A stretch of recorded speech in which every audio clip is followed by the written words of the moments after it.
Good morning to you. The Corbin Redhounds entered last night 4-3 on the year, but those three losses came against teams with a combined record of 18-3. Meanwhile, Bell County had reeled off 5 straight wins coming in last night, with 4 of those games being decided by at least 2 touchdowns.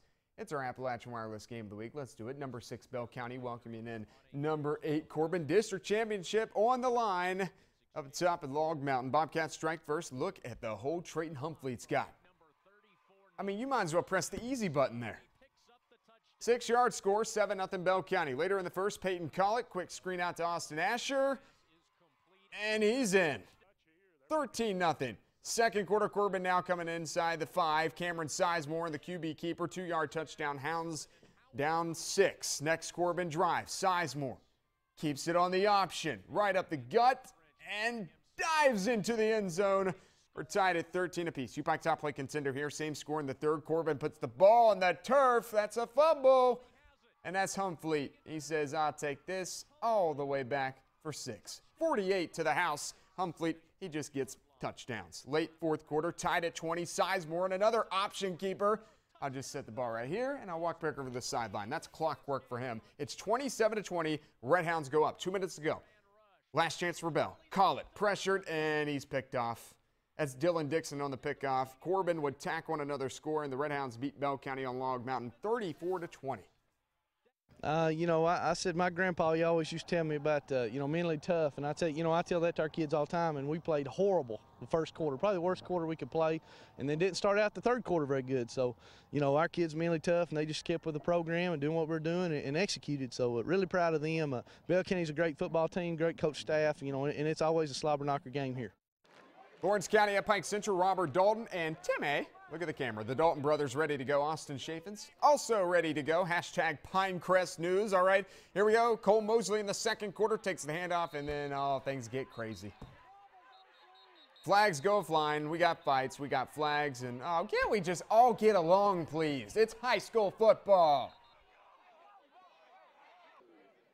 Yeah, this is, of course, Pike Central had a couple players already suspended for last week's shenanigans. Lots of laundry on the field, about 18 flags. The refs decide to eject 3 guys, 1 for Lawrence, 2 for Pike Central. Joey Cesar trying to get his team together says, come on, guys, let's go. 2 plays after all those antics, and Grant Kaiser rolls out, and he going deep.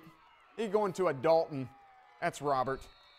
Lawrence County 46, Pike Central 6. That's the final score. The Bulldogs host Sheldon Clark next week. Father versus son last night. Perry Central, Chris Larkey, North Laurel.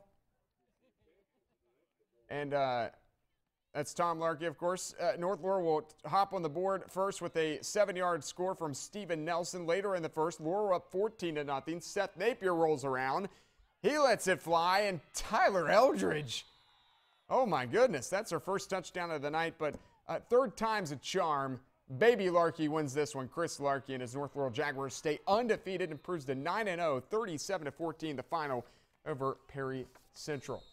The Leslie County Eagles off to a 7-0 start this year, entering last night's game. Last year, they also started with the same record, 7-0, and then they hosted Shelby Valley, and that perfect record ended. They lost 38-35. Last night, let's just see if it happens again. Shelby Valley hosting Leslie County. Eddie Melton's team ranked 10th in the Mountaintop 10. The only undefeated team left in Class 2A in the state. Opening drive of the game, 7th play from scrimmage. Kevin Whitaker. He rolls and he finds a wide open Sean Baker. 7-0 early in the first quarter. Valley's ball now. Second play into the drive, Jordan Hampton. Now remember that play right there, because we're going to see it again probably a little bit later. 2 plays later, Chandler Rowe. Right up the guts. 1-yard score, game tied at 7. Rowe went for 216 yards on 27 carries and 3 touchdowns in last year's win. Next Valley possession, they saw Hampton. We saw Rowe, now Tackett. Casey Tackett. The Wildcats hit you with 3 guys who can just do all kinds of good things with the football. Later on, this is Rowe again. Next play, let's spread the wealth. It's Hampton. Where is he? It's hard to shoot that triple option stuff.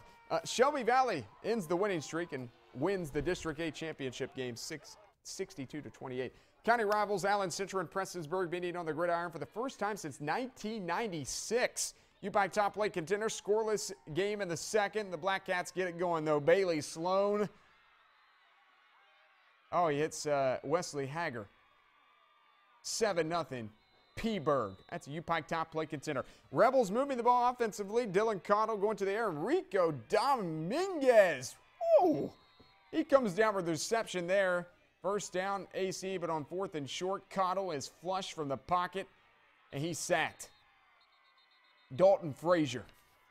You know, Dalton Frazier, he does all things, right? He also scores touchdowns. That's his 10th touchdown of the season. 14-0 P-Berg at that point, and Prestonsburg now 2-2 in district play, 35-0 the final score over Allen Central. Last highlight pack of the morning, setting up to be a really competitive district if Williamsburg could pull this off last night, hosting the Pineville Mountain Lions. Pineville facing a 3rd down. Tuck Willem can't find anyone, and no. Loses the football. Hunter Browning's there, but actually that touchdown would be brought back, but it doesn't matter. Williamsburg gets the ball, and a couple plays later, Alec Poor over the top to Darrell White. Get off me! Jackets on top 14-0 at that point. They hang 50 on Pineville last night and win 50-15. Much more coming up in the Appalachian Wireless Sports Overtime Saturday night. Later tonight, Josh McKinney and Lauren Cash will do the show. I'll be in Lexington for the NBA game. Should be a lot of fun. We'll also have UVA Wise football highlights and a lot of college basketball previews. So lots of basketball coming up on the Appalachian Wireless Sports Overtime Saturday night. Come join Josh and Lauren. That's a look at sports this morning. Enjoy your morning.